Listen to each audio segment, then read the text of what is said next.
What's going on YouTube? In today's video, we're going to be talking about how you can add an outlet to an already existing outlet. So what I want to do is I want to move the freezer that's in our basement into the furnace room area, and I need to add an outlet so that way it has some place to plug in. So let's go ahead and get started. I'm going to show you what tools that you'll need for this project. It's a fairly, I would say easy project, but I don't want to quite say that. But if you follow the instructions here very carefully, you will be able to get this done on your own. Now, I will say if you're uncomfortable with doing any electrical wiring or anything like that, get someone that's an expert, obviously. But if you're just a handy dad, handy mom, whatever, or just a handyman of some sort or handy woman, this will get you going. So we're gonna go over the tools that I'm gonna use that you might need, and if any of them that you think you need, I'll put links in the description so you can check them out as well. But you don't necessarily need all the tools that I have for sure. Now, one thing is you want to plan out what you want to do. So let's go ahead and do that. So what we're going to do, excuse the mess here. This is just my YouTube studio area and also play area in the basement for the kids. But this freezer, we're going to put this in the furnace room over here. So we're going to put it down here. We're going to put it lengthwise right there. So that way it's out of the way.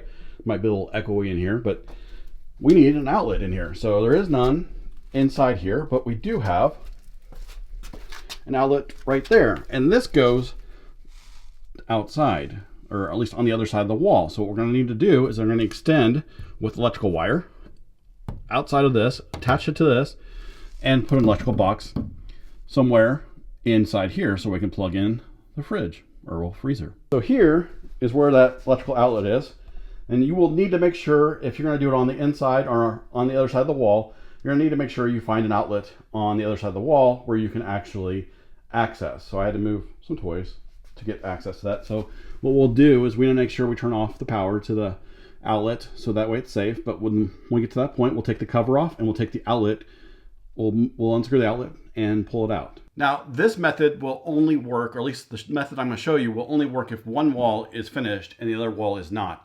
It'll also work if both sides, if you haven't finished both sides of the walls, it will work on that way as well. So if you have both sides are finished, it's going to be a little bit different, and it's not that you can't do it. You'll have to fish the wire up through the wall without being able to see it and all that, and make a hole in the wall. It's a little bit different. I'll make a video on that probably down the road or something like that. But it's kind of like when you wire an outlet for a TV when you mount it on the wall. I did one of those. I will link it up. I'll put it up here, and I'll kind of show you how to get that accomplished. But today we're just going to do add an outlet on an unfinished wall based off an outlet on the finished side of the wall. So let's go ahead and talk about the tools you're going to be using. As far as the tools you'll need, this is pretty much all the tools that you will need, maybe less. It's up to you. Now, I will tell you, you will need an outlet. So I got an outlet here. You can pick this up at any Home Depot, Lowe's, Walmart even. This is a 15 amp outlet. Now, they do have 15 amp, 20 amp, and so on. The most common in your house is going to be 15 and 20 amp. The Romex right there is white, and it's 14 gauge, and that is 15 amp wire. The yellow one is 12 amp, and you won't really necessarily need 12 amp because this outlet I know is based on, well, the white Romex on the other side, as well as most common outlets in your house are 15 amp anyways. So get a 15 amp outlet. You'll need a outlet box, and this one's got nails on it, so you'll nail this to the 2x4s where you want it, and then obviously hammer when you nail it on there, and then get yourself a battery operated light of some sort because you're going to need to cut power to the outlet, and most likely where you cut the power to the outlet, most people or most older houses, usually what they do, and I don't want to say older, but usually what they do is they connect the lights to the outlets as well. So when you undo the lights, or I'm sorry, when you take the power away from the outlets, it does the lights as well. So your lights are gone. So it's nice to have something like this. This is really nice. It's got 4 AA batteries and it works really well. Then I have a knife, box cutter knife. That way, if I need to cut some of the Romex off, or at least cut back, you can use this. Be very careful with this because you can cut into the wire. But this is also a Romex cutting tool. And this allows you to cut the Romex when you need to get to the outlet, or at least to the wires to wire up to the outlet, and we'll get to that a little bit later. And then here's the wire cutters, as well as this will allow us to strip the actual wires to bare copper. And then a flathead. You're gonna need a flathead to get the outlet cover off, and the outlet actually uses Phillips head, but they also have flathead area too. So get a Phillips head. I didn't bring one down here, but it'll help out a lot. And then you'll need Romex. That's a lot of Romex. That's 250 feet. What was at one point in time. That's kind of expensive right now. So just go ahead and try to get what you can, depending on how much of the job you'll need. So you probably won't need that for what we're doing. Maybe a 15-footer will work. Just choose it based on what you're going to be using. And then these tools are really nice. This is gonna check. This is a non-contact electrical wire connector. Tells you if there's any power going to the outlet or any electrical wire. And this will help us once we turn off the breaker. We'll know exactly if we're good to go ahead and work on it and touch the wires or not with this. And then you have, once we get the outlet wired up, this will tell us if it's wired correctly. And if not, it kind of gives us fault codes here, and it'll allow us to know what's going on. Maybe open ground or wired backwards. Hopefully not, but this will tell you if it's wired correctly. And then we have, don't necessarily need this if you know, but this is, there's different variations of this. This is a breaker finder. This allows you to plug this into the outlet that you want to use, or at least turn off the breaker on. And then use this to go to the breaker, and it'll point to where the breaker is. So that way you can easily find what breaker to turn off. All right, now is the planning time to plan where you're gonna put the outlet. So to make it easier, I'm probably gonna put the outlet a little bit higher on, so that way I can plug it in and I don't have to get down on the ground or kneel down to plug it in. I'll just put it up higher, and that way if I need to plug anything else into it, I can if I want to. So what we'll do is probably put it in the same cavity area as this one right here, so that way we shouldn't have to drill any holes. We can put it right through there too, but at least we can put it wherever we want. So that's what we're probably gonna do, is I'm gonna put it right here. If not, I might put it on the other side just to kind of get it further left. So we'll get that. So that'll tell us how much Romex we'll need. So we'll need at least from, if we'll put it up here, we'll need it from here down, and then down there. So, I mean, I'll cut off more than I need because I have enough, but most likely, based on my planning that I think I'm gonna do, is put it right here, and we'll need to nail the box there and prepare and prep it. All right, so what I did decide to do is I'm gonna go ahead and put it on this wall instead over here. So I'm gonna go ahead and put it on this wall right here. That way it's just behind. It's behind the freezer, and I didn't want to put it on the ground, obviously, or the ground portion at least lower, because I want to be able to push the freezer as far up to the wall as possible. So I'm gonna put it up here, so it's right above the freezer, ready to go. So here's the box, and we're gonna nail this to the 2x4s here, and it does have kind of guides. I don't know if you can see that. So you put that up to the 2x4, gives a little bit of a lip here, and that way, if you ever do put drywall up there, it gives you about, because your 2x4 will end right here, but it gives you about a 1/2 inch of drywall space, so that way this will be flush to the drywall. So what you're going to do is hammer these nails in to the 2x4, and you're good to go. Now, one thing you want to do is the wire has to go somewhere. So you have these 4 locations in top and bottom, and so what you'll do is this one, some of them have where you can knock off the side of it or the top of it, and it helps grab the wire so it doesn't pull out. I don't know why it would be pulling out, but it just knocked out. So that going ahead and knocked it out made it easy for me before I nailed it on the wall. That's what we're gonna do now.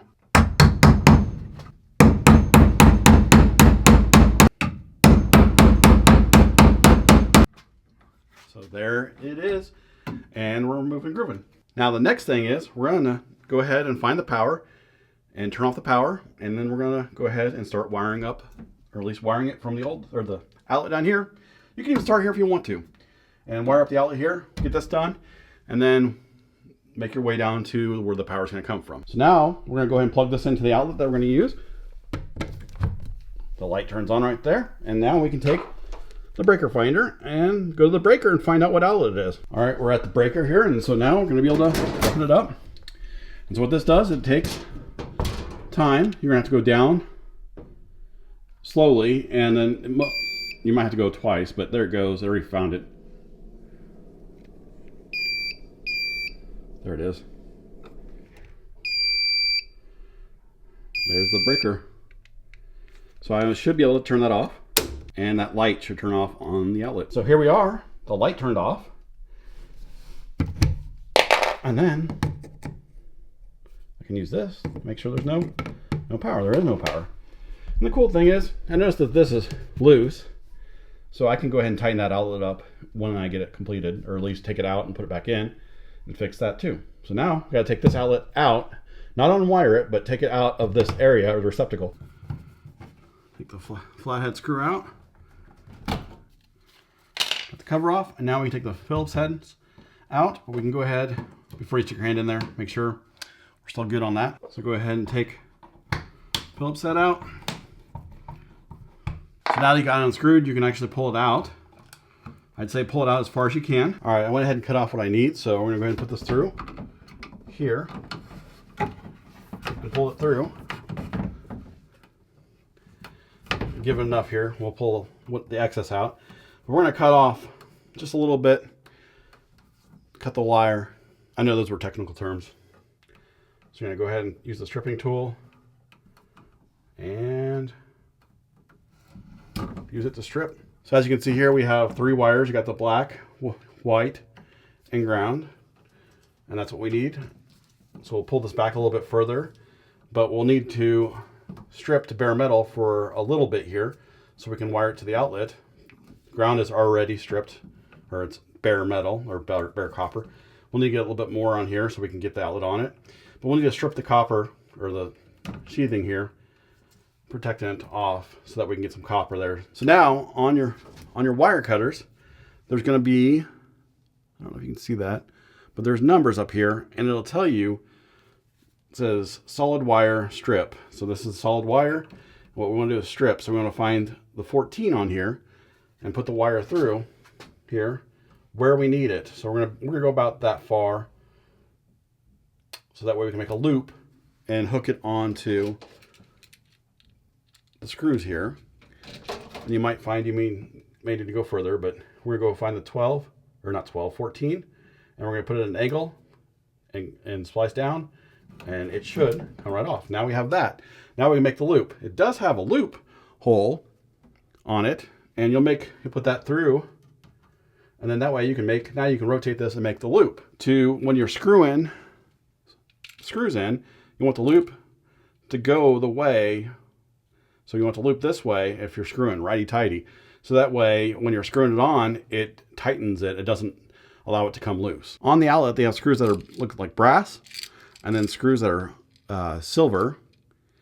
So the silver goes to white, and the brass goes to black, and then the green goes to the ground. So if you remember that, you can also look at the outlet you just took out too. All right, now as you can see there, it is good to go. I don't know if you can see that. You want to make sure that the cover of the wire isn't inside the screw, or else it won't get a good seal on the screw to the copper. So you want to make sure they're turned around like that, or twisted around the screw like that. And then, I don't know if you can see this side. There, that one's too. See how it goes righty-tighty around it? That's what you want to do. Now that we're done with this outlet wired up, we can go ahead and feed some of it back in there. And go ahead and get it screwed in. Screw the top and bottom in, and it's ready to go. And we'll just run the wire through up here, down there, to the outlet that powers it, and wire it to that outlet. So we ran the wire down through that hole. We're going to run it down here. So we are going to use staples. So they have electrical staples there to staple it. So we'll staple it there, and then down here, and then we'll run it across and up through right here. You also want to staple it close to the outlet as well. As you can see, that one is done. So now we take the excess, and then we're going to run it through the outlet, and that should go on the other side. Way more than we need, but we can shove it back if we need to, and that should be on the other side. And here it is. A lot more than we need, but we'll strip it down like we did earlier, and then we're going to backstab this outlet. Basically, you just use I'll show you, but you take the wire and put it straight into the backside of this where it needs to go. So we're going to take it on the back of the outlet. You see these right here. So we're just going to push the wire straight into that. So we're going to take the white wire and push it straight into that. So we'll take the white wire into the white side, And we're just going to push it.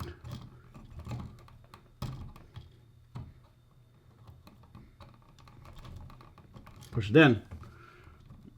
Make sure it can't come back out. And then that's what it'll look like. There is a little copper showing. As long as it doesn't touch any other copper, we're good to go. Especially the black or the ground here. So you can put a little electrical tape if you want to. But we should be good there. Now we want to attach the ground with these grounds. So we're going to loosen the cap here. Loosen the cap here. Once we can get the cap slid up. Now, I'm going to slide the cap up so that way you can see the top of the other one. And we're going to get, basically, we're going to make sure that we wrap this around really good. And it's wrapped around, whoops, about the same height as the other one, at least together. I don't know if you can see that. And then you can take this wing nut and twist them together further. Slide it back down. This is tight. Now you got the ground grounded with the other grounds. We can put this outlet back in. So we're going to go ahead and push the wires back in and take the Phillips head and start tightening it. Might be a little tight fit. Whoops. Tight fit, but it should all go back in. Now we got that going. We can put the cover on. And we essentially can put a cover on the other one too while we're at it, but I don't have a cover, so I'll have to get one. Yeah.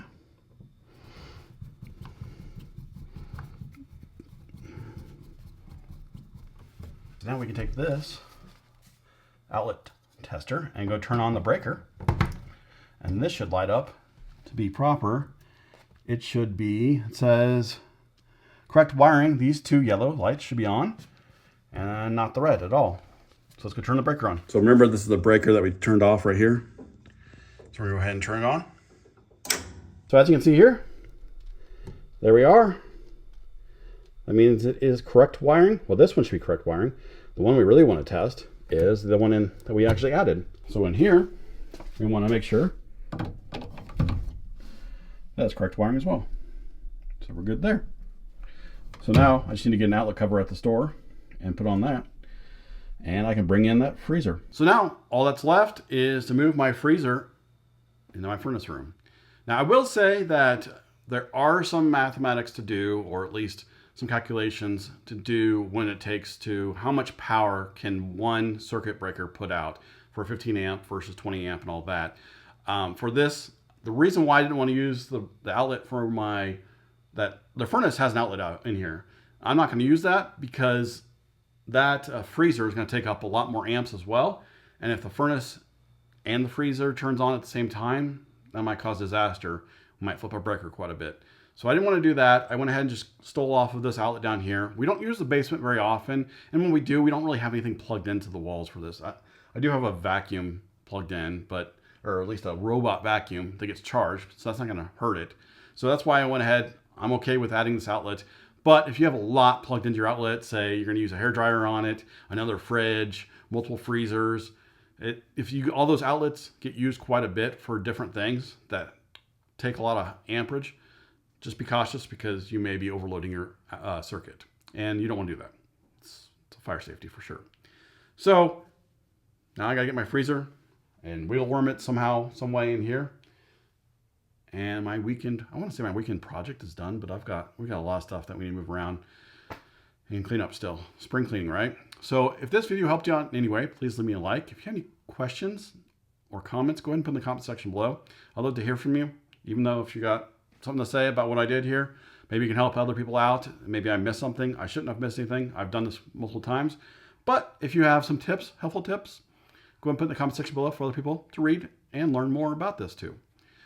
All of the tools that I used in this project, I'm going to go ahead and link them, at least link a link in the description below so you can check them out. So if you want to start this project, you can find out what I used. And if you want to buy the exact one, go ahead and click on the buy section of it. That little bit of that helps out. I get a little bit of purchase, or at least a little bit of money off of that. for the affiliate. It costs nothing to you, but it helps the channel out for me to be able to do videos like this, as well as other security camera videos and other how-to and that type of stuff, what this channel is about. Now, if this is your first time to my channel, please consider subscribing, and I will see you next time.